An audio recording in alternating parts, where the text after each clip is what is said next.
Siku ya leo naongea na wewe kijana mwenzangu ambaye umekuwa unaishi maisha ya tabu na shida, na umekuwa unashindwa kufahamu ni nini ambacho kimekuwa kinapelekea maisha yao kuwa magumu na yenye tabu na shida.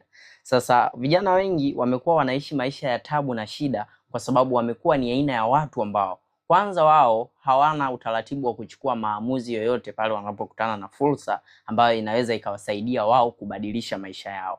Lakini vijana wengi wanaishi maisha ya tabu na shida kwa sababu wamekuwa wanaogopa sacrifice. Sacrifice ni nini? Sacrifice ni kwamba ni kukubali kulipa gharama. Gharama utailipa vipi? Lazima kwanza katika network ya watu ambao upo nao, wapo baadhi ya watu lazima uachane nao ndipo upate mafanikio. Sasa hichi kimekuwa ni kigumu sana kwa upande wa vijana. Tayari wamekuwa ni aina ya watu ambao tayari wao wana magenge ya kujadili vitu ambavyo havihusiani na mafanikio. Sasa mafanikio yataanza kuja kwako pale ambapo utaanza kubadilisha network ya watu ambao wanakuzunguka. Ni watu gani wanakuzunguka? Ni watu gani ambao unaongea nao? Na ni vitu vipi ambavyo mnaongea nao mnapokuwa wote kwa pamoja? Sasa zingatia sana. Huenda mmekuwa mnakaa na kujadili vitu ambavyo havina maana katika maisha yenu.